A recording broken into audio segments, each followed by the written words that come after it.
Hey, you over there. Yeah, I see you. You're thinking about starting your own podcast, aren't you?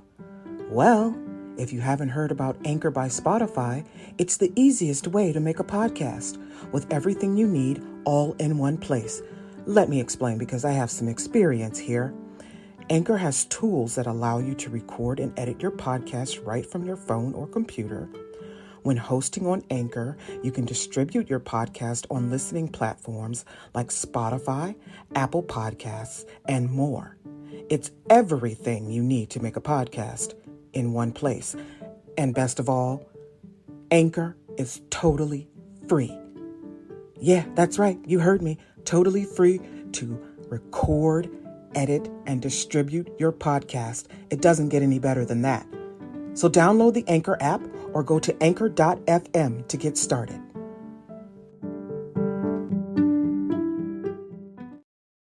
I've seen a lot of romantic comedies in my lifetime. A lot. And fairy tale movies and all of the sorts of movies and things and TV shows in that category. Girl meets boy, and they go through shenanigans to finally be together and they live happily ever after. One of the most interesting ones I viewed it for the first time when I was in college. It came out in 1989, but I didn't see it until I was a freshman in college. And it's called Say Anything. And it stars John Cusack and Ione Skye. And John Cusack is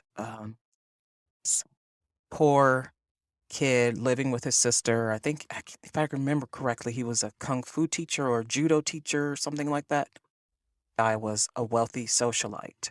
She was the only child. She lived with her father.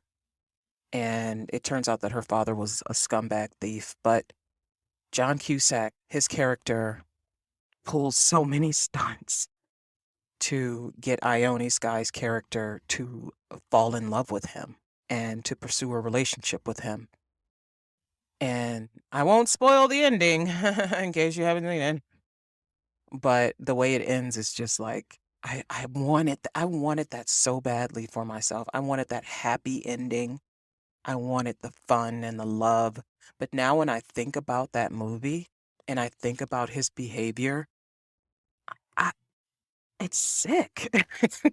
The things he did, like when he's standing outside of her bedroom door window holding up a radio and it's playing In Your Eyes by Peter Gabriel and he's blasting it, trying to wake her up, to him, to get her on his side. And it's just sick. It's like, what an invasion of privacy. That's manipulation. That's stalking. That's all these things, all these behaviors that we thought were normal that are displayed in these movies. It turns out they're not. I've got some explaining to do. Let's get into it.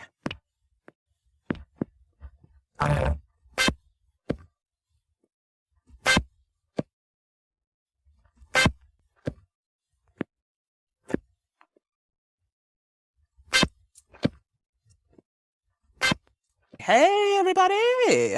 Welcome to another episode of Ayana Explains It All. I believe this is episode 23. Can't believe I've made it to 23 episodes, but glory be to God. Alhamdulillah, subhanallah. I am so happy to be here doing this. And I am your big mouth, black, lady, lawyer, Muslim, single mama, suburbanite, etc., born and raised in the hood, born and raised in Islam, here to bring you my opinion on just about everything. When this episode premieres, it'll be on 12 different formats, 12 different podcast and music formats.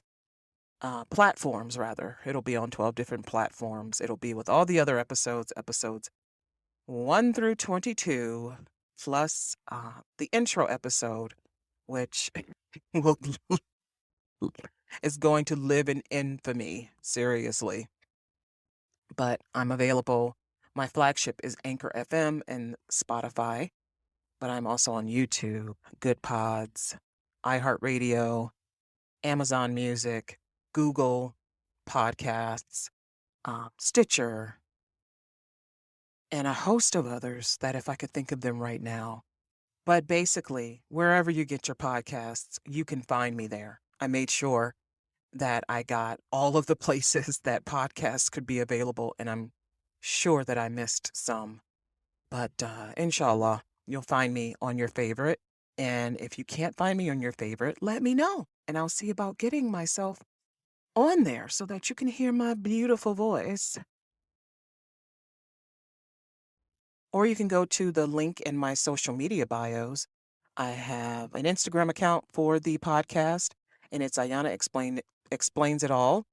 And it's underscore between each word because I wanted to make it very difficult for everyone. So it's Ayana underscore it underscore, et cetera, et cetera. That's on Instagram, and I'm Ayana Explains It All Pod on TikTok. And both of those have the link tree in the bio that you can click on. Except for, Instagram needs to make clickable links in bios. I don't know why they don't do that. But there's a link tree also in my personal Facebook. Go on there, get your laugh on, steal some memes. I do not care. But I have a link tree for my podcast in my bios on all my social media, and I am Ayana Fakir on Facebook. That's Ayana F as in Frank, as I always say, AKHIR. There's no one else with that name, by the way. So if you see someone else named Ayana Fakir, they're an imposter. And I am Law Girl on Twitter and Instagram. LAWGURRL. One day I'll have to tell the story of how I came up with that name. Make sure you tell a friend, like, share, subscribe to my podcast, review it, rate it, send me emails all about your love for it or your hatred, depending on how you feel about what I have to say.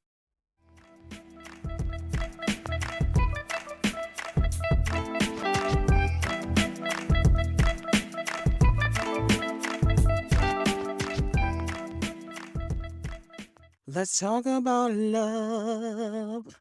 I think that's a Celine Dion song. Let's talk about love. So, in addition to seeing so many romantic comedies, some against my will, I was always listening to love songs. Like I still to this day have a playlist, a music playlist dedicated exclusively to love songs. Because some days I'm just in that mood and I want to hear it. Whitney, Mariah, Celine, Luther, Anita Baker. I just need it and I want it. And I'll be in my car singing, "It's so amazing to be loved." And, those, that music, those melodies, the movies, they always make you feel warm and fuzzy inside and they put you in a mood to fall in love and be romantic and et cetera, et cetera. What you don't understand while you're, soaking up these narratives that someone wrote, this fiction, is that a lot of this shit is like spooky, scary, manipulative, stalker behavior, toxic. I'm gonna rap on your door. I'm on your wind. Like, okay, bitch, no. You're not gonna be at my door. You're not gonna be at my window. You're not gonna always be my baby. No. When it's over, it's over. Well, don't forget about us. Forget about us, please. But we hear these things and we want our lives to be like this. We soak in these messages, these themes, and we are so upset when our romantic life does not go in that direction. And it's like, damn, why don't you just make your own path, forge your own path, make your own story, make your own love song, do your own thing instead of using what someone else wrote about something that they're really not experiencing. They just wanted to make some money, like Burt Bacharach and Jermaine Dupri and Mariah Carey and whoever else in the 80s and 90s. They wrote these songs to make money for the most part. But while I'm going to be sitting here talking to you about love, real shit, this is done with a pit in my stomach, and here's why. I've never had a successful romantic relationship. Never. Hasn't stopped me from trying. And I'm currently trying to have a very successful relationship that will lead to marriage.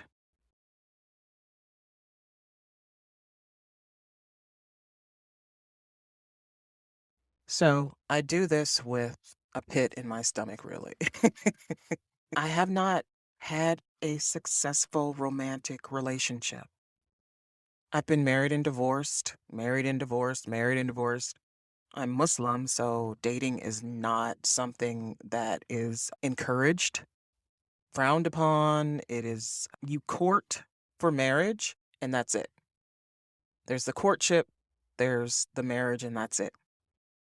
I did not have any good examples of loving, healthy relationships from which to draw on in my own marriages.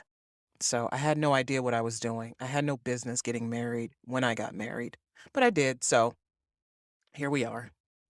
But yeah, so I can give you the keys to a healthy relationship. I can give you the keys, but you know what? You got to try these out and see which one is going to open your kingdom to everlasting happiness with your partner. You got to try out a bunch of different things, a bunch of different healthy behaviors. So I can't give advice, but I can tell you what's healthy in a relationship and what isn't. And so that's what I'm going to do here today.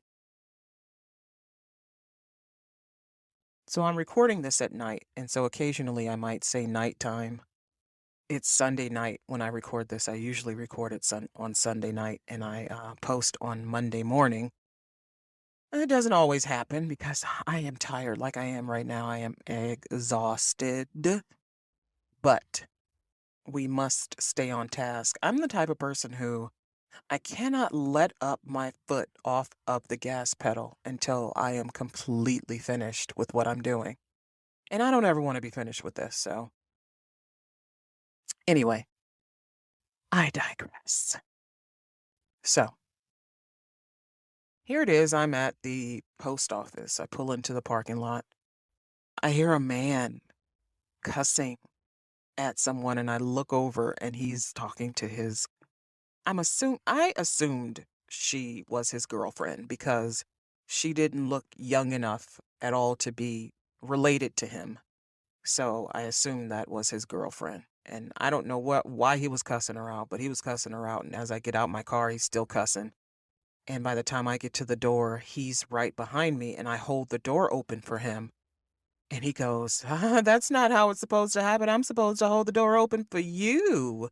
So he was sweet as peach pie to me, but for her, for some reason, he was just a complete dick. Now, I don't know what they were arguing about, but let me tell you something. That cussing at somebody, cussing somebody out, it's not healthy. That is not fighting fair. And I'll get into fighting fair later, but I mean, people will make up all kinds of excuses for why they speak to you in that manner. It doesn't matter. It doesn't matter.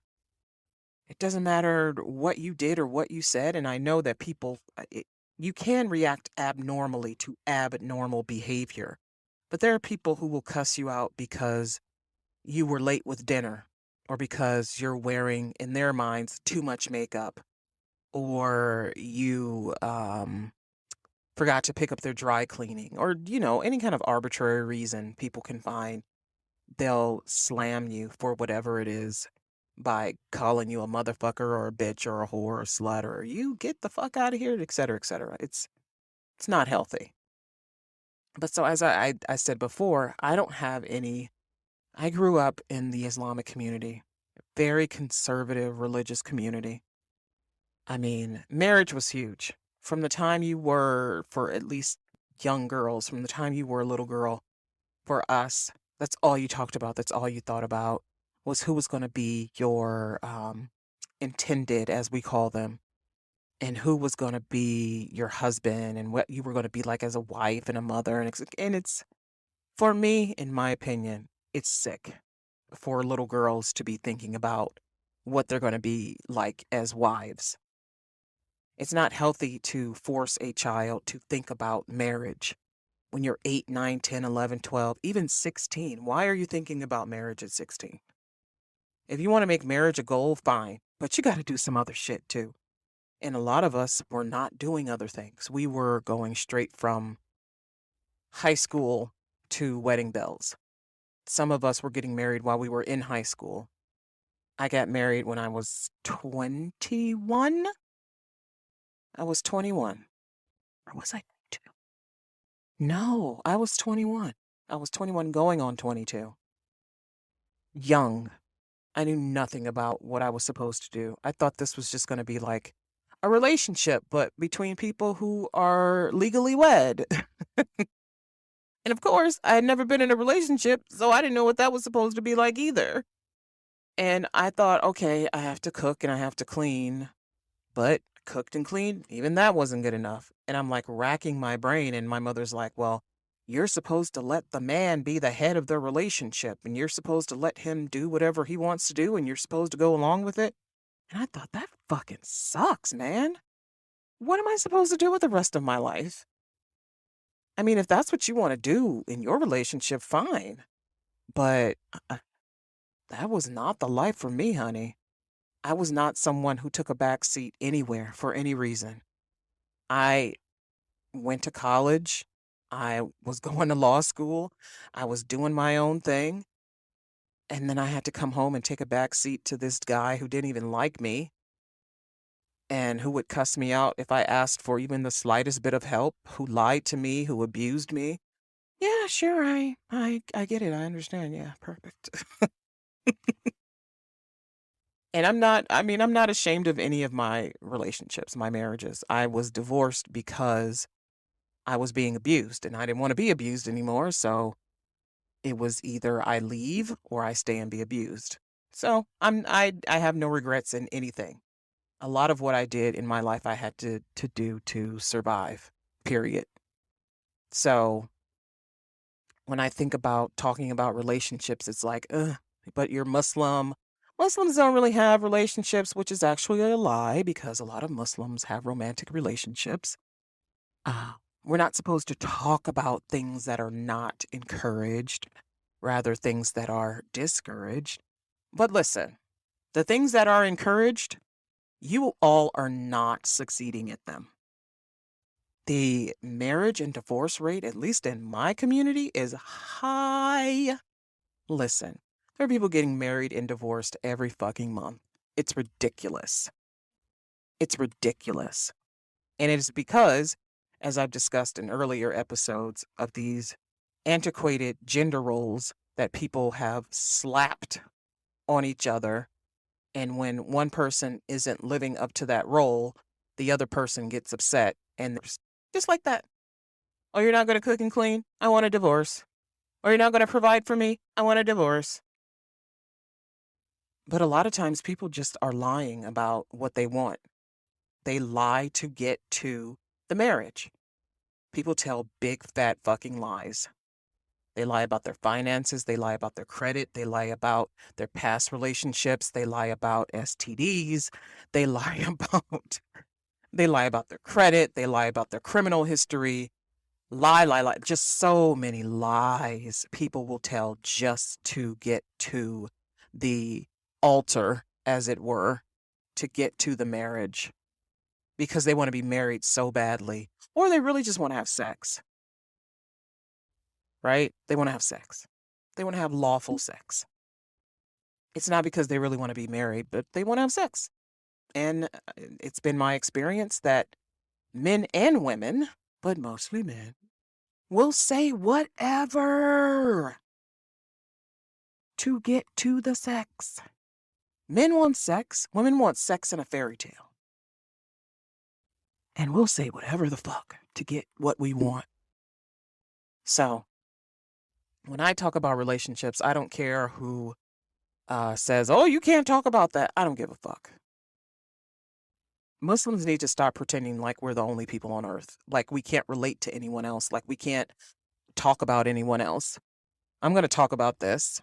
And if you don't like it, well, you know what to do. turn to who's that guy that everyone loves? That Joe Rogan. Or who's that other guy? Conan O'Brien. He has a podcast too. Turn him on. So, but again, going off on I go off on tangents. It's ridiculous. That's why this podcast is an hour and 45 minutes long sometimes. But so the what I wanted to say first is that in general, generally speaking, okay, healthy relationships respect boundaries, encourage growth, foster honest communication, have people who are willing to compromise, have people grow together, have people who work through their problems. Healthy relationships affirm feelings. Healthy relationships respect independence between the parties. In healthy relationships, we know each other's love languages and we build trust. Now, contrastingly, in unhealthy relationships, there's control, hostility, dishonesty, disrespect, dependence, intimidation, and worse, violence. Now, love languages are that wonderful way for you or your partner to show you understand what they respond to, what makes them light up, what makes them feel that warm, fuzzy feeling. Some people like words of affirmation. Some people like affection. They like to be hugged and kissed or rubbed, petted, whatever. Some people like little notes, leave a little note in their lunch bag, the briefcase, send them a flirty text. Some people like sexy texts. That makes them feel wanted and loved. Some people like flowers. Me, I love flowers. I love flowers so much. Love flowers. And I think the only time I got flowers from a man was when he was apologizing for being a dickhead. And I threw them away. Apology flowers are so fucking tired. Please leave me alone with that shit. Send me flowers when everything is going great. Don't wait until something explosive happens for you to decide, oh, let me send her these flowers because she'll like these. These will make up for whatever it is I did wrong. No thanks. But any other time, hey, I love flowers. Love. Have a whole garden full of flowers. I have roses and hollyhocks and hydrangea and all that good stuff. So, but my love language is it's not gifts. It is words of encouragement, affirmations. But I also love hugs and kisses. I love it. I love affection. I'm an affectionate person with my people who I love. I mean, I'm a huggy girl and I cry a lot. So, but the problem with love languages is that we're so into our own love language that we don't pay attention to what our partner wants. And so we're so stuck on receiving what we respond to, and we're not giving what our partner responds to. So we forget all about them. You ever heard the expression though that a relationship is a job? Why have people bought into this narrative? And this ties into love languages because there are some people who, for them, their love language is doing everything possible to make sure they are loved and happy and at peace. So when people say relationships are a job, that's what they mean. It means that they're actually working at keeping someone happy. And let me tell you, that is one of the worst jobs because it is an impossible job. It's a dirty job. You cannot be someone's peace You cannot bring them happiness. Can they find happiness when they are with you, when they are interacting with you? Thinking about you brings them happiness? Sure. But we have to make our own peace, our own happiness, because guess what? People leave. People leave. I know that. People die. And what do you think? When they leave or when they die, they're taking your peace and happiness with them? Hell no. Because you have it already. When you experience a loss, you're not completely devastated to the point that you can no longer go on. You can't love ever again. You can't experience anything ever again because you're catatonic. You're in a vegetative state. And I mean, a lot of people, for a lot of people, this happens once their loved one leaves. Sometimes people die after their loved one leaves. I mean, there is that theory that people can be so intertwined that when one dies, it's like a piece of them, a piece of their partner goes with them. And so the partner is half of what they used to be, and so they also die. But just because you're responding to someone's love language doesn't mean that you have to cater to them. And I know this is controversial because of whatever. There's some notion in especially the Black community that catering to your man or woman is how you keep them around, which is, again, that's sick. I don't, you don't. And I'm just going to say this. You don't need somebody fucking waiting on you hand and foot. Hand and foot and mouth. You don't need someone waiting on you hand and foot, day in, day out, wiping the slobber from your mouth, changing your underwear for you, wiping your ass, bringing you water when you're thirsty. You don't need someone putting your shoes on for you. You don't need somebody carrying you on their back to work. You don't need that. That's that dependency. We are not slaves to each other. We serve only one master. So all this catering shit, if I want to cook and put on some heels and a dress and serve my man every once in a while, sure, I'll do it. But I ain't doing that shit every day. Ain't doing it. And if he wants to every once in a while, I don't know, buy me a pair of shoes and have me try them on. He puts them on my feet for me. Every once in a while, do something like that. But every day? What? Do we not have jobs? Are we not working? Are we not out there making money? Do we not have kids? Some people don't have kids. I know. But you have other things going on. You can't be tied up in what the other person wants. Responding to their love languages so much that they're not even responsive to yours. They're not giving you what you love because you're catering to them. Is there a cater to you song for women? I know Beyonce made one. It was that Destiny's Child? Let me cater to you. But is there one where a man talks about, oh, there is. There's that, I give you the sun, the rain, the moon. What's that joke that guy told one time? He said, he can't give you all that. That ain't his stuff. That's true. We cannot be everything for a person. We shouldn't be everything for a person. You can't do it. It's impossible. So another healthy behavior that we see in relationships that are healthy is respecting each other's boundaries. Now, relationships are comprised of many things, and mutual respect is one of them. Mutual respect means that you respect each other's boundaries, and personal boundaries are those physical, sexual, emotional, and other lines we draw that protects our bodies, our energy, space, our peace.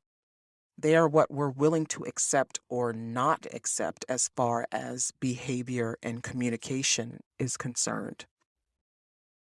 They're important, not just in romantic relationships, but in friendships, in familial relationships, in working relationships. They're important. And when you don't have them, you may find yourself being pulled in many different directions, and some directions you don't like, some that, as they say, cross the line. You may be doing things you don't agree with, spending time when and where you're not comfortable, doing acts that make you uncomfortable or intrude on your time unwantedly. Now, and this is a problem in romantic relationships, romantic partners wrongly assume, wrongly, okay? You wrongly assume that being in a relationship means we are literally allowed to heap any behavior on our partner, any behavior. Flood them with endless communication, forgetting to listen, forgetting to respect their downtime. And yes, we need downtime in relationships. We need space to do activities without our partners. We do not need to call and text endlessly throughout the day.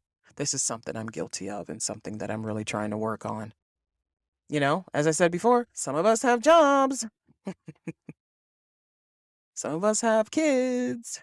We have other activities. We can't be checking messages all day. And this is the problem that cell phones have.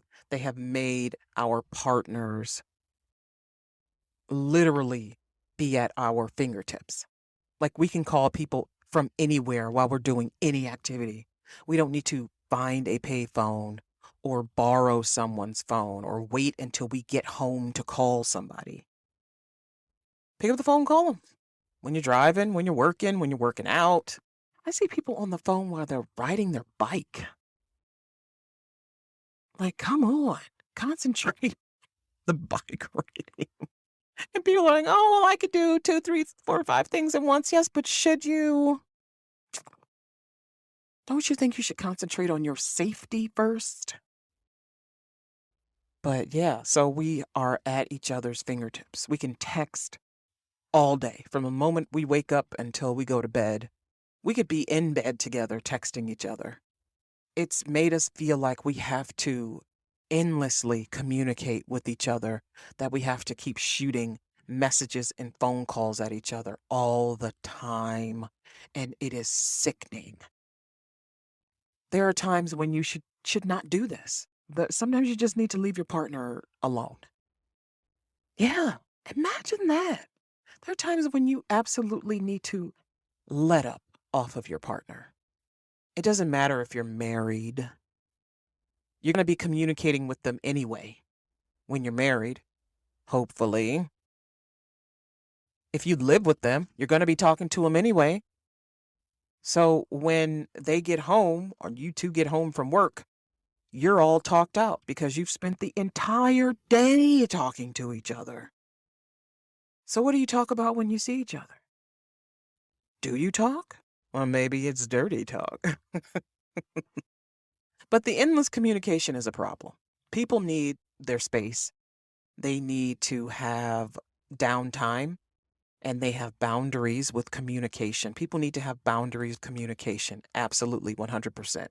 That's why that do not disturb feature on some phones is good, because you turn it on and it silences phone calls and text messages until you turn it off. So these things get through, but you don't hear them. You don't notice them. It can't bother you. Sometimes when you hear that chime or that vibration, you're like, oh, I gotta check it, gotta check it. And for some people, they can't turn their phone off, so they put on do not disturb, and that's the equivalent of turning their phone off. Now, me, listen, when I need downtime, I put that bitch on airplane mode. No network.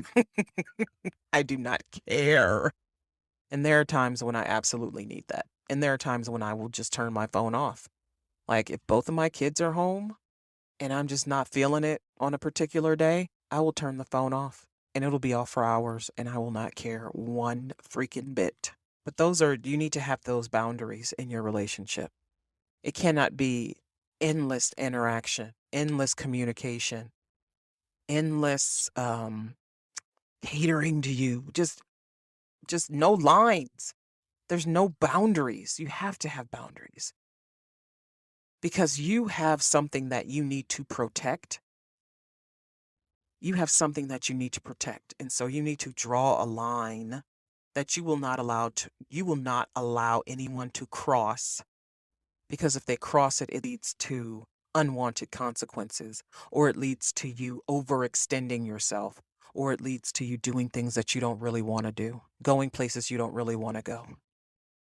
And I'm not saying this gives you permission to be like, nope, I don't want to go to the Backstreet Boys concert with you, and nope, I don't want to go to the Coldplay concert with you. Da, da, da, da, da. It means your partner is not going to ask you to do those things because they know that for you, that's too much. It means your partner's not going to ask you to go to the antiques festival with them because for you, that's too much. You're going to be bored. You're going to be making that ho-hum sound. It means that you two find things that you can do together that brings you closer together, that you both enjoy doing. Now, if you have a partner that cannot find anything that you two enjoy doing together, then you're not compatible. And you might need to examine either finding something or take a different path with your relationship. I'm not saying break up, not telling anybody to break up because breakups are hard, especially if you're married. I'm not telling anybody to do that. I'm saying if you don't have anything, find something if you're going to stay together. There's no reason to be in a relationship with someone who you cannot spend any time with whatsoever. You know, there has to be like a favorite restaurant you two like, movies you two like, sport matches, even if you just like to go to the mall and look at clothes and try things on and you don't buy anything. Even if you just like to sit and talk. You like picnics? Let's have a picnic once a week. You like to do that together? You like to go to comedy shows together. People always say opposites attract. Oh, fine if they attract, but do they stay together? You want somebody that you can spend some time with. It doesn't have to be all the time, just sometime. But boundaries need to be communicated. You have to communicate these things to your partner. You cannot hold someone responsible for information you did not communicate to them. You want the space to be you, do what you love. You have to communicate that effectively. And that's sometimes hard to do with a person you see and interact with every day, but you have to do it. Even though you may not have the mental or emotional energy for it. So you let a lot of things go, which only builds resentment. And that is a terrible thing. It's terrible to feel resentment in any situation, but when it's with someone you're in love with, ugh, good Lord. Talk about a pit in your stomach. So communicate these things to the people you are with. Let them know these are the lines I will not cross. And let them know up front in the beginning. It's nothing worse than you're 5 years into a relationship and you find out your partner actually doesn't like that thing that you're always making them do. That thing that you two do together. That thing that you do to them in bed. They actually don't like it.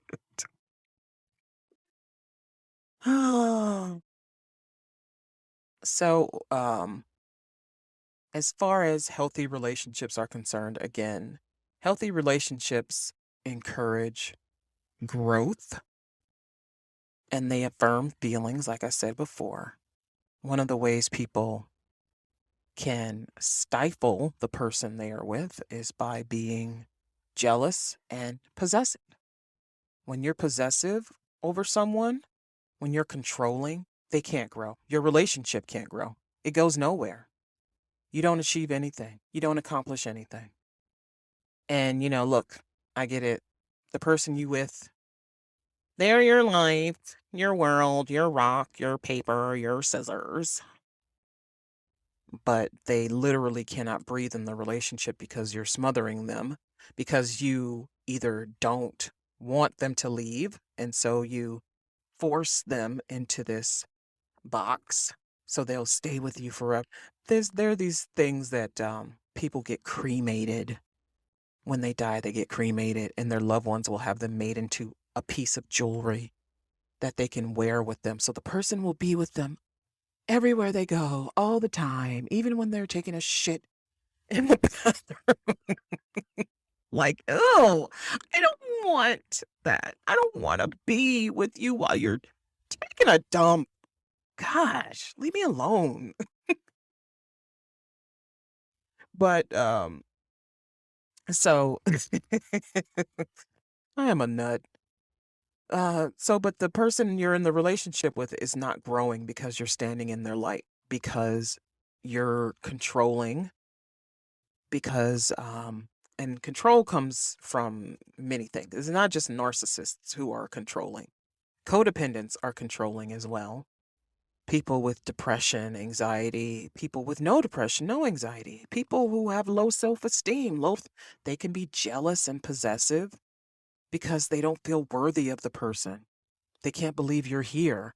And so why, when they text you, aren't you texting them back? Why aren't you texting them back? Is it because you're cheating? Oh, well, maybe they're dead.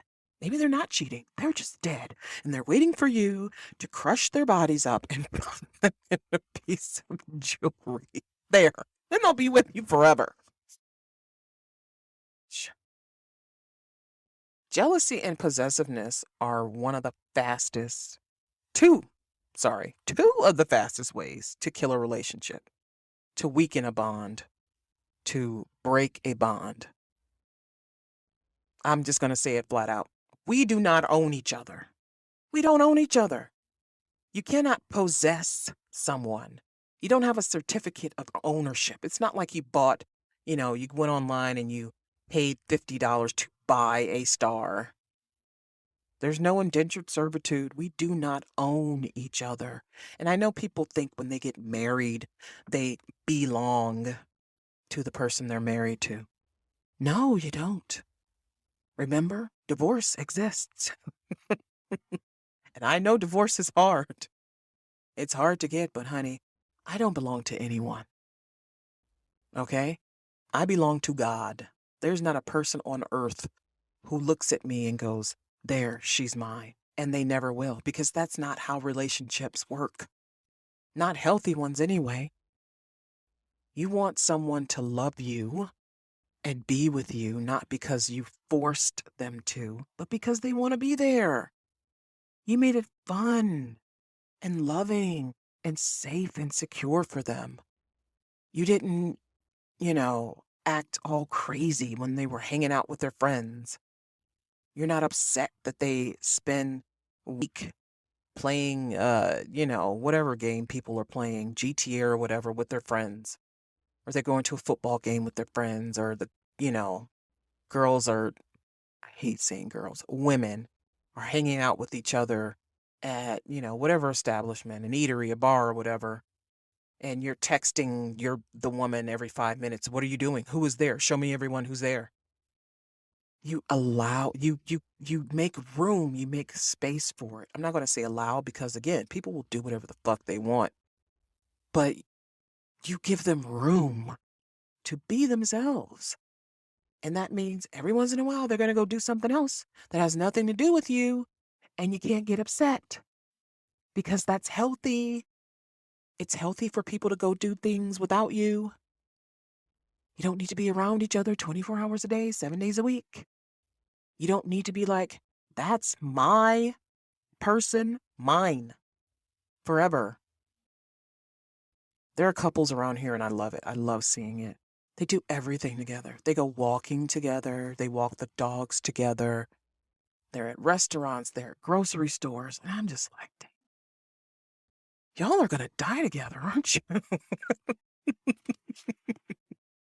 But that's not possessiveness. They're actually in love. They actually enjoy spending that amount of time with each other, and that's fine. Me, I need a little bit more space. I need a little bit more space, you know? But people, have you heard this before? And I've heard this so many times, especially in the Black community, that uh, men can't be monogamous. Monogamy is not for humans, which is bullshit. It's just some shit. So people make things up to confirm their behavior, to yeah, to confirm their behavior, to make themselves feel good about what they're doing. And they'll come up with research says, and this is what they did back in the day, and blah, blah, blah, blah, blah, blah, blah. I mean, there are billions of people on Earth. There's no reason why. oh, Okay, I'm lying. There is a reason why people would want to have multiple partners. The very obvious reasons why. And I see these shows on TV. And hey, I'm from a religion that allows men to have up to 4 wives. But what people don't tell you, it's because that part of the story doesn't fit their narrative, is that each wife has to be treated equally. Or it's null and void. You can't do it. So if one has a house, the other one has to have a house that you pay for, man. One gets a piece of jewelry, the other one gets a piece of jewelry. One gets $500 shopping budget, the other one gets a $500 shopping budget, and so on and so on. But there are men who completely skip over that and, in fact, will have 2 wives and a mistress, or they'll have a wife and somebody they've been talking to on the side, and they make her pay all of her bills while the wife gets the special treatment of having to not do anything at all. The first wife, that is. So people don't do it right. And if people were made to do it correctly, no one would do it. Period. And I'm serious. But, you know how it is. Women, what we allow is what will continue. Because we don't want to be alone, we overlook certain things. Men and women, we overlook cheating, for instance. We overlook people flirting with others. And if that's what you want to do, fine. But don't go through people's, texts and DMs and social media pages if you're not willing to walk away when you see something that is hurtful and painful and a betrayal. Don't go looking for it if you're not going to do anything about it. Again, what you allow is what will continue. But in the end, we do not own each other. So if the person you're with wants to go and be with someone else, fucking let them. Let them. Please. I've made this mistake so many times of begging someone to be with me, to stay with me. And now I don't do that, because what am I doing this for? What am I doing this for? If you want to be here, you'll be here. And that's just it. A lot of people don't want to be in relationships. But we're so good at talking about relationships, constantly talking about relationships, especially on TikTok. There are all these live chats and videos, and people are talking about the 5 things you shouldn't do if you want to date a man, or the reason why men don't want to get married. And I'm just like, oh, please shut the fuck up. Goodness. Everyone's talking about relationships. Not solving any problems, not solving anything, not getting any closer to having a successful relationship. That's why all of these coaches and gurus, I want to see their long-term relationship. They're saying that they can coach you into having a long-lasting relationship for, $80 an hour, $50 an hour. They can coach you to being a husband or a wife. Okay, well, let me see how well that worked for you. Uh-huh. Okay. One thing we also have to remember in relationships is that we are not responsible for each other's reactions or actions in our relationships. Yes, the dreaded personal responsibility. Why don't people like to take responsibility for their actions? I know it's because it might make them look bad. And you know what? If a bad thing makes you look bad, well, that is exactly what it is designed to do. So maybe you shouldn't do that thing. If you don't want to look bad, don't do the bad thing. Simple enough. I know it's still hard for people. So we don't want to take responsibility for our behavior because we're so sure that we are right. We're so sure that we are correct. We're so sure that we're doing the right thing. And so when someone comes to us and says, "Hey, I didn't like it when you did this or that thing," we're like, "What? I didn't do that. That wasn't my fault." Or, "You made me do it." Right? Abuse. That's what abuse is. You made me hit you. You made me throw that bowl at you. I once had a bowl thrown at my head. I could tell you guys some wild stories. And it was all my fault, of course. Everything that happened to me was because I didn't listen. I wasn't submissive. I talked back. I was doing something I wasn't supposed to be doing. I wasn't communicating. It was just always my fault. Everything was my fault. I made someone choke me. I made someone hit me in the face. Yeah, I love doing it. I love making people hit me in the face. Like, I'm not responsible because you're an abusive piece of shit. That's you. You need to own that behavior. I'm not responsible for your cussing me out. I'm not responsible for your reacting the way you're reacting. You are responsible for your behavior. You are. It's not, see, women make men. No. No, no, no, no, no, no. No, no, no, no, no, no, no. No, no, no. Start with I. I did this because I wanted to. I did this because I was drunk. I did this because I was high. And being drunk and high is still no excuse. Because are you getting so drunk that you're hitting people? Why are you getting so high that you're being violent towards people? Or that you're hurting people? You're getting behind the wheel of a car and you're injuring yourself, you're killing people. Why are you doing this? At the root of it is still you. It's still you. It's nothing that anyone is doing to you. It's still you. You are in control of yourself. So one thing that I see is lacking a lot in relationships is self-control. Relationships and lose their fucking minds, man. We suddenly, like women, suddenly become these things that, I said, I said this, I think it was my Facebook. I said, it's like a season of Quantum Leap. Women are suddenly doing and saying things they wouldn't otherwise do or say because they want to get to that fairy tale ending. Remember the sex in the fairy tale. So they're laughing at things that aren't funny, agreeing to things they wouldn't do, going places they would never even think to go because that's not somewhere they would go. Like, you find yourself at a fucking clown rodeo or something. You're wearing a cowboy hat and and cowboy boots. And oh, sure, experience new things, absolutely. But if it ain't for you, it ain't for you. So why are you doing it? Again, we are only responsible for ourselves. If the answer is no, say no. If the answer is yes, say yes. But you are responsible for your behavior. So if you are abusing someone, it's not anything that they did. It's not. There's no excuse. There's no reason. And until you take responsibility for your actions, you should not be in a relationship.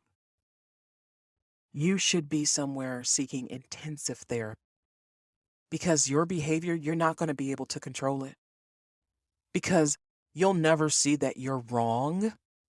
You'll never see that you're at fault.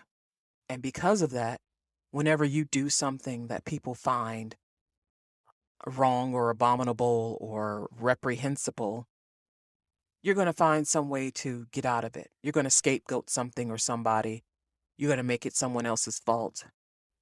And so you're just going to keep doing it because there are no consequences for you because it's not your fault, remember?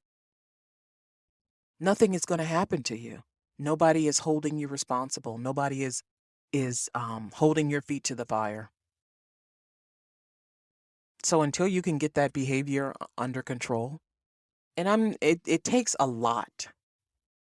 It takes a lot to unlearn what makes you an abusive piece of shit, frankly. And there are all kinds of abuse. There's financial, there's verbal, emotional. If you are guilty of any of these behaviors, you need to unlearn them. And if you're in a marriage or a relationship that you want to salvage, you're going to have to do the hard work to unlearn this and separate your behavior from whatever it is your partner is doing and get help for yourself. Don't go to couples counseling. No, you don't need couples counseling. You need individual counseling. You need to learn how to accept responsibility for what you do. Don't make anyone else responsible for your reactions or actions in a relationship. Do not do it. Remember when I said relationships are about mutual respect? And one of the ways that we respect each other is that we allow the person we are with to be themselves. Just be who they are. Absolutely 100% be who they are. And love them for who they are. Not love them anyway, but love them for who they are. You know, people talk about unconditional love, and you have to have that in order to have a successful relationship, and that's just bullshit. The unconditional love, loving me anyway, I don't need you to love me anyway. I need you to tell me why you love me. What specific part of me makes you feel love for me, makes you be in love with me? Oh, she's a bitch. She's a, a twat. She's a this, she's a that. She's crazy. But I love her anyway. You're going to live with all of that? And why do you love me anyway? When you're in a relationship, in a marriage, there are reasons you are there. There are very specific reasons you are there. Now, yes, convenience. But let me tell you, you don't go into a relationship. And if you want it to be healthy, you don't go into a relationship thinking, well, I'm going to change them. They're doing this thing that I don't like right now, but in a few months, I'm going to have them whipped into shape. No. If someone is unhappy with you, that's their problem, not yours. But they'll try to make it your problem. They'll try to change you. They'll go through all of these motions to try and change you, and they'll be miserable because of it, and you'll be miserable because of it. Don't let anyone make their problem with you your problem. You're only being yourself. If they don't like it, then they can change who they're with, but they can't change you. And even more, it is not your job to change who you are to be with someone. Who you are is enough. Who you are is enough. And if you don't like who you are, then change for yourself. This whole love me anyway, no. No, no, no, no. I don't have to love anybody anyway. Except for maybe my kids. But I love my kids for very specific reasons too. Both different. I don't just love my kids. I love them for specific reasons. There are things about both of them separately that I just find fascinating, and I respect them and I love them. But I don't just love my kids. No, because guess what? When you're in love with someone, when you love someone, they're going to disappoint you. And then what are you going to do? Withdraw your love? No, you can't do it. Unless you didn't really love them to begin with. So, another healthy behavior in relationships I mentioned earlier is open, honest communication. My God. I should have put this one first because this really is what keeps things together. This is the glue. This right here is the glue. Open and honest communication. Tell the truth in your interactions with your partner. Lies are manipulation. They hurt people. Even when your partner doesn't know they're being lied to, it hurts them. And some people know they're being lied to, but carry on with the charade because it's easier than rocking the boat and changing what's going on. Because change means maybe a breakup or a divorce, and they're not ready for that. So communicate, yes. But also sometimes you need to shut the fuck up.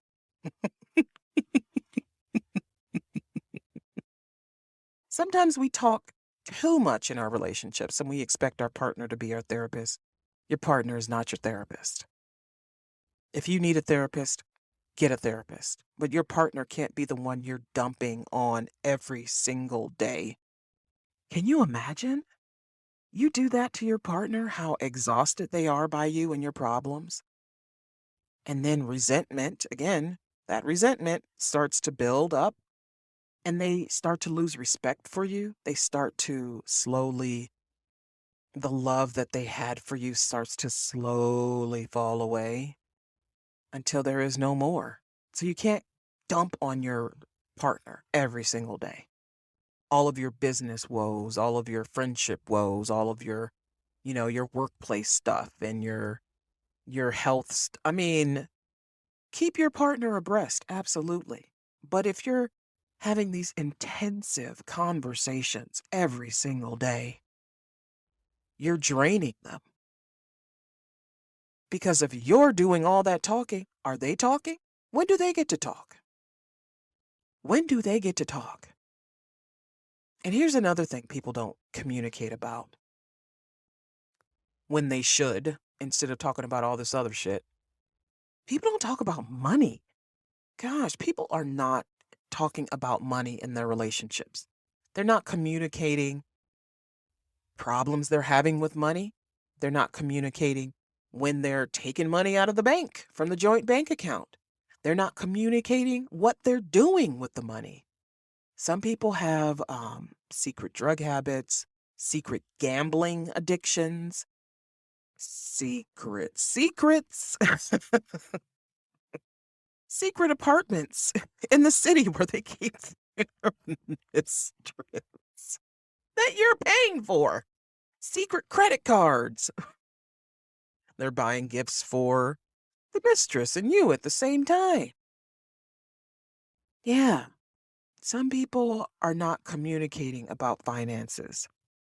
And I've seen so many of these stories on the ID channel and whatnot about men and women who, instead of telling their partner about their financial missteps and mistakes and the holes that they had dug for their family financially, they kill their partner. They kill their spouse. Just kill them. Collect the insurance money. Maybe pay off some debts, but mostly spend it because, again, they're bad with money. They kill their partner. One guy even faked his death. And he he killed someone that he met at a hardware store and used that body, faked his death. And the wife was trying to collect the insurance proceeds, and the insurance company was like, no, because there's strong evidence that this guy is still alive and that this is fraudulent. But yeah, they take out huge life insurance policies on their partner, even their kids. People murder their kids for insurance money. They're having financial problems. And they figure instead of just communicating them, instead of admitting that they did the wrong thing, they let the business sink. One woman she was the accountant for her husband's business, and she wasn't paying the business taxes. She hadn't filed a business tax return in years. And so the IRS was coming for their ass, honey. And instead of admitting to her husband the mistakes that she made and let's figure out how to deal with this, she killed him. And I believe she tried to say he committed suicide. This was an episode of Forensic Files. She said that he committed suicide. She staged this elaborate, oh my God, this elaborate scene. And I can't believe that people think it's easier to murder someone and try to cover up a murder than just fucking admitting that you did something stupid by not filing the business tax returns and you owe the IRS $1 million. And now you still owe the IRS $1 million. But you're also going to spend the rest of your life in prison. Like, are you serious? Communicate. You never know where you can get, how far you can get with a person with the truth. They might be upset. Yeah, they probably have a right to be upset. When they're finished being upset, they're like, okay, let's figure out how to work through this. But even little things people need to communicate, like what your plans are for the day. Because I might want to date. Or vacations. Let's plan a vacation together. Let's, get our schedules together and plan this together. Or, some people have dinner with the boss. Oh, yeah, I forgot to tell you, honey, tonight we're having dinner with the boss at 7 o'clock. When you have something else to do at 7 o'clock. So what are you supposed to do? Drop what you're doing? Because that's what your partner fully expects you to do. Drop what you're doing. And, again, cater to them. Run to fulfill their needs. No, you can't do that. That's unfair. That is unfair. But yeah, communicate so that you're not, on trial for murdering your partner because you didn't want to tell them that you're flat broke. This is something that I heard today on TikTok, and men say this all the time, and they just have no idea. Sometimes I think men are purposely clueless about who they really are. Secretly, they're hoping you understand how complex they are, but outwardly, they're going to present as very simple and then blame you for not understanding that they're simple and catering to their very simplistic, simple needs. It's a game. Relationships are psychological warfare. It's exhausting. It's silliness. I can't stand it. Men say that they are simple, but that's not true. Men are not simple. Men are complex. Women are complex. We are not, one is simple and one is complex. Because how is someone who has simple needs able to fulfill the needs of someone who is complex? Learn that at. How do you gain those skills? And why, if your needs are simple, are you with someone who is complex? That would be fucking miserable, exhausting. Unless you two were also complex. And you are. Even children are complex. Children are not simple. Children require 24-hour a day, 7 days a week of attention, affection, monitoring when they're babies. You got to monitor their sleep cycles, their feeding cycles, their changing cycles. There are all these benchmarks and things that they have to hit by the time they're 6 months, 3 months, 6 months, 9 months, 18 months, 24.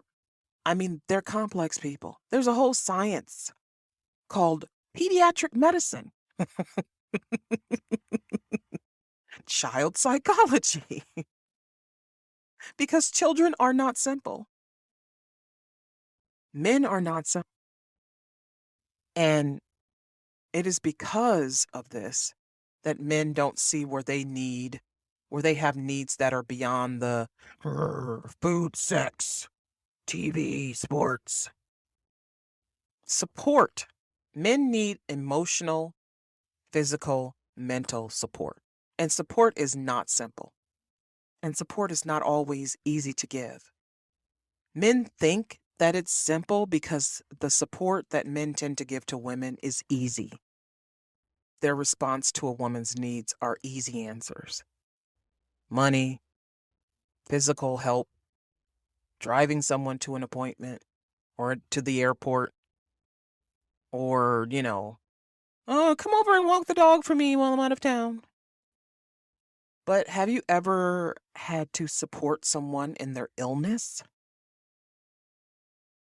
Or have you ever had to love someone through a cancer diagnosis, through depression, PTSD, job loss, injuries from an accident like a traumatic brain injury? Try supporting a man through a child suddenly coming out of nowhere into his life that he found out through a DNA test is his, that he didn't know existed. That shit is not easy. That's not simple. That's not simple at all. So when men say that they are simple, it's BS. It's lazy thinking, and I can't believe that men think they are simple creatures.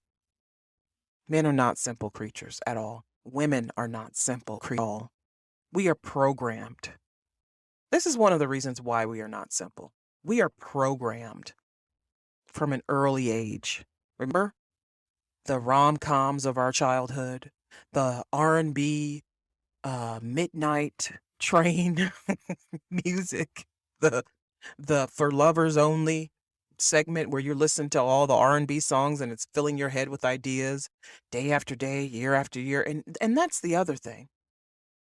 We're also influenced by the people we hang around. So if you're a man and you're hanging around people who talk tough, who are, hard on women, who have they hold some kind of resentment in their mind for women, that's going to become how you feel about women too.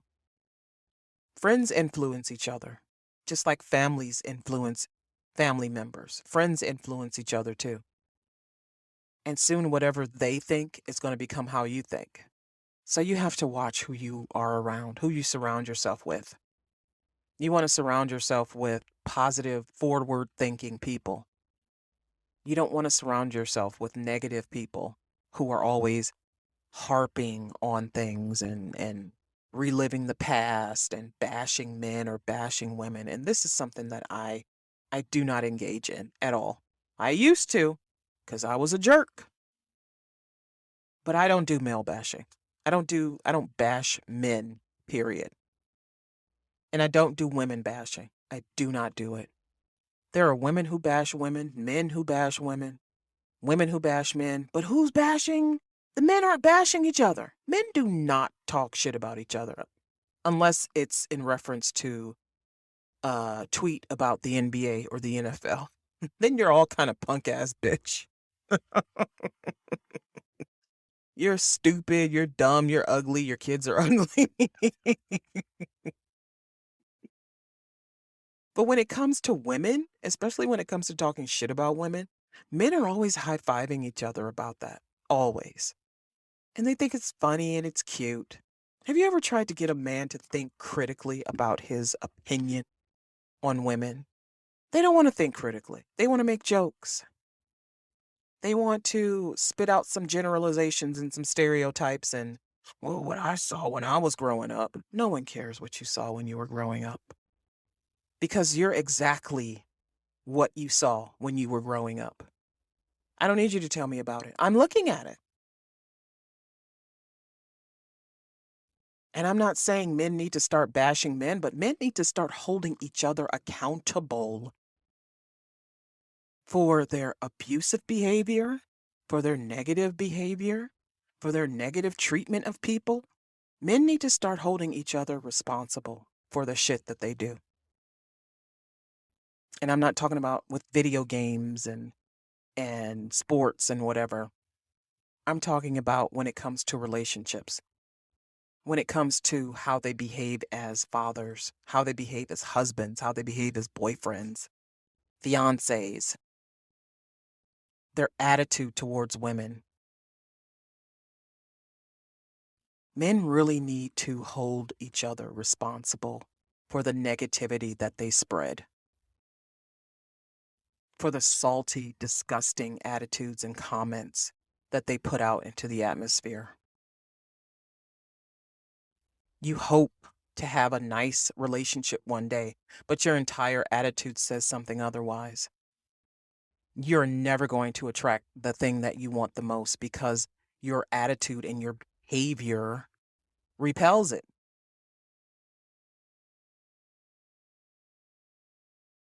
So are men simple? Absolutely not. And men need to stop putting out the narrative that they are simple. They are not simple. But overall, in relationships, you need to employ empathy. So when you're trying to understand the complexities of a person, you need to use empathy. And that's putting yourself in their shoes to understand how they feel.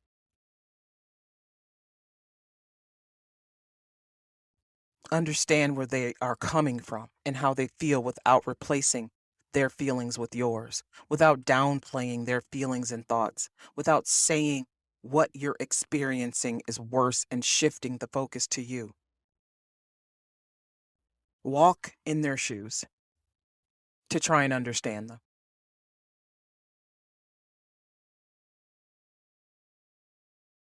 Understand how a person feels, understand their response to a situation, and then understand and then respond appropriately to their emotions. Does that sound simple to you? It sounds like it would be easy, but it's certainly not simple. And I know this because not a lot of people are doing this. We're not putting empathy in our relationships. We're saying fuck you to each other a lot. Or we're calling, women are laughing at men for expressing their sadness, and men are calling women dramatic or crazy. We're laughing at each other instead of allowing the person we're with the space to be upset, be sad, be unhappy, explore their anxiety, explore whatever is going on with them. We're not using empathy in our relationships, and it's killing our relationships. There's a lot of ego in relationships, and people need to remove that. When you're in a relationship, when you're truly in love with someone, you have made yourself vulnerable to that person. And when you're vulnerable, no ego. You can't have an ego because you are trusting this person that you're with to do things that are in your best interest. And you can't have an ego when you're ceding over your emotions and your your life, really. When you're saying, okay, I trust you to do the right thing. I trust you to make plans to do things that, you know, are in our best interest, are in our favor. I trust you. I trust you. That's huge, to trust someone. It's a big deal. It's not simple. It shouldn't be given lightly.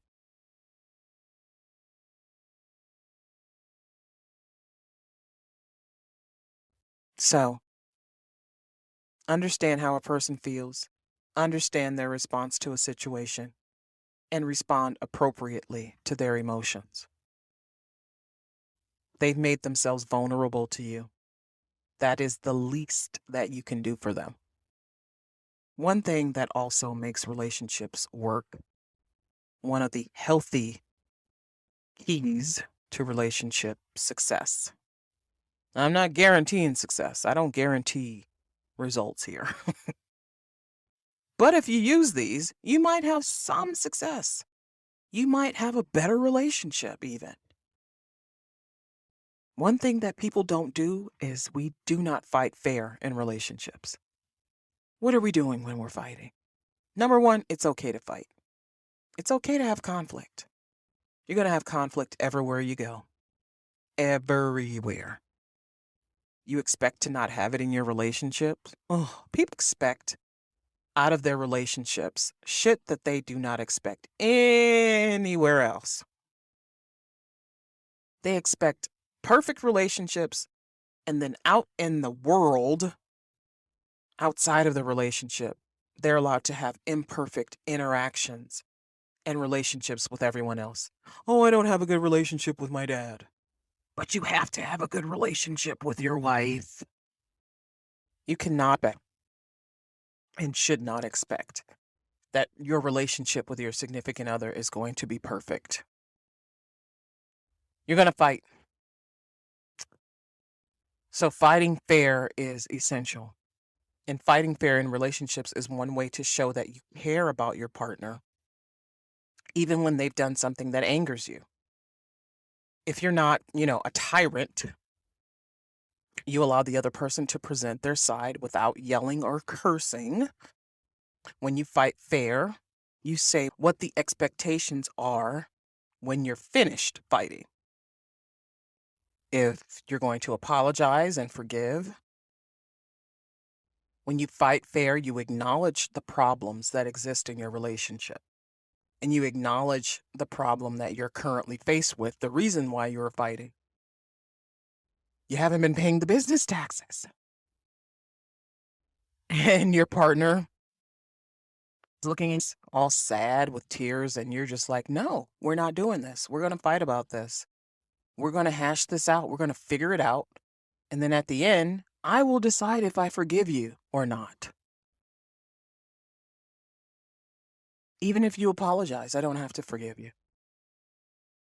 Is it better so you can move on? I guess. But forgiveness is personal. You don't have to forgive the person. That lady could have told her husband about what she was doing with the taxes, and he could have said, well, fuck you, I'm divorcing you. And that would have been the end of it. And he would have had every right to. I mean, you don't need a reason to divorce someone. You're just done.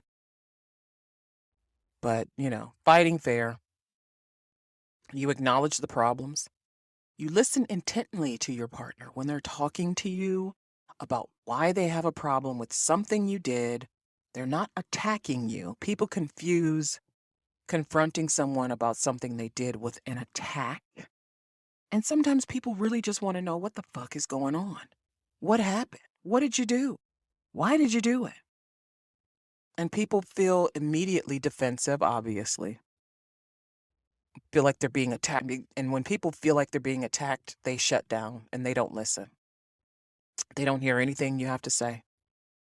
And so when you're explaining to someone why you're upset, the other one needs to listen intently to their partner and not with a mind that, oh, I'm in big trouble.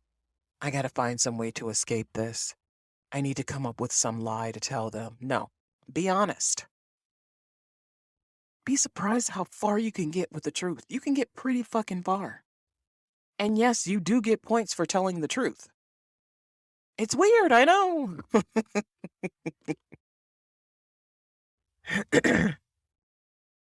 But you also exercise empathy. Maybe your partner is going through something and they did something or said something mean to you. And they explain to you why they said it. Of course, not because it had anything to do with you. Maybe they're going through something and they are afraid to talk to you about it. But now here we are. It's finally time to talk about it. And you, being the good partner, you put yourself in their shoes and you try to imagine how they would feel. And maybe that leads to some understanding on both parties' part. But you also identify what caused the fight and explore solutions to prevent them from happening in the future. Now, notice nowhere in there did I say you call him a dumb dickhead. And nowhere in there did I say you call her a stupid bitch. Cussing out someone is not fighting fair. Betraying someone because they betrayed you is not fighting fair. Cheating on someone because they cheated on you is not fighting fair. If you have a problem in your relationship, you identify it, acknowledge it, listen to your partner, Exercise empathy. Identify what caused the conflict. Explore solutions to prevent them from happening in the future. Apologize, forgive, move on.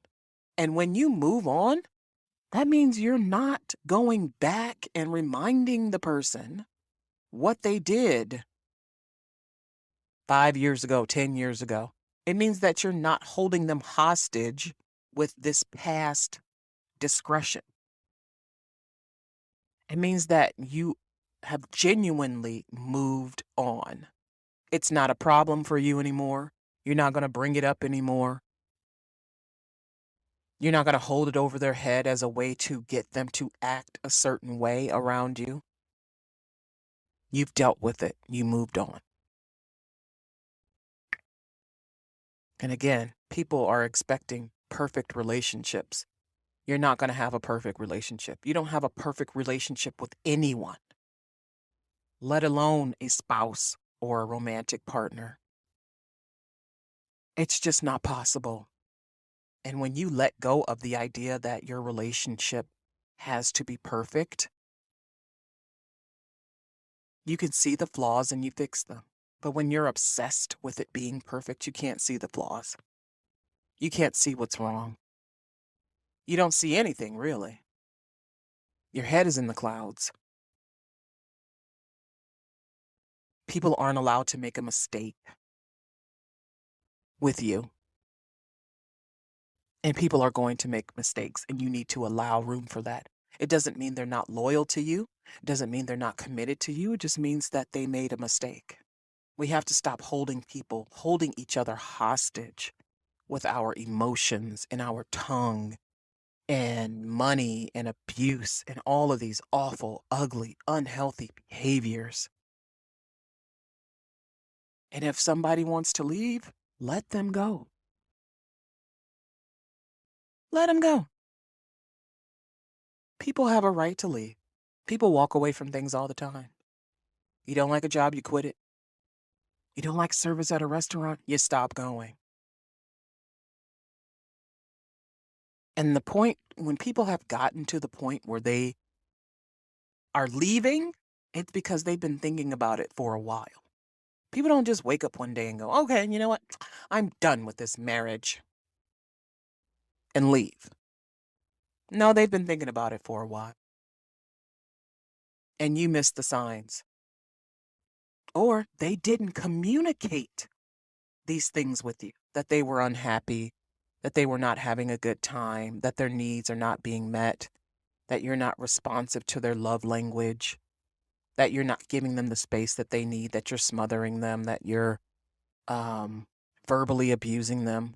You're not picking up on the cues, you're not paying attention, and they're not communicating it to you. And again, you can't hold someone responsible for information they do not know. But genuinely, some people know and they don't give a shit. So at the point when a person is leaving, they've thought about it for a long time.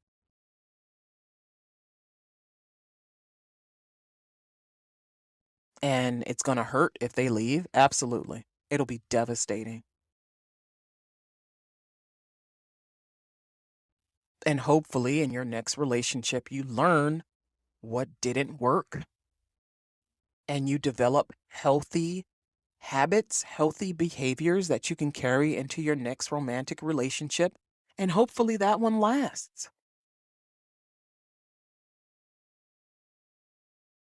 But understand that none of it is going to be perfect. It will not be perfect. The desire to be perfect is actually a sickness. You're not going to have it. You're not going to have success everywhere you go in everything that you do. You're not even perfect. You are not perfect. So why would you put that shit on your relationship and on your partner?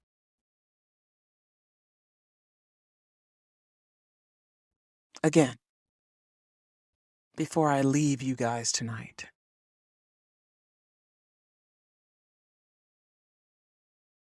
the healthy relationships is top. Respecting boundaries, encouraging growth, honest communication, the willingness to compromise, growing together, working through problems, affirming feelings, respecting independence, knowing love languages, and trust. Foster those things in your relationship and with your partner. And maybe you'll be better at this than I have ever been. I certainly hope so. Love is a wonderful thing. It is wonderful. I don't like talking about it because I haven't been so successful. But I do know what could make something successful. All the keys to a healthy relationship can be implemented in whatever way you and your partner decide. But a roadmap to a happy ending can be achieved. You can write it all down, figure it all out, commit it to memory. You want a healthy relationship. You want a healthy, long lasting relationship. And it starts with you. And this has been Ayana Explains It All, brought to you by facts, figures, and enlightenment.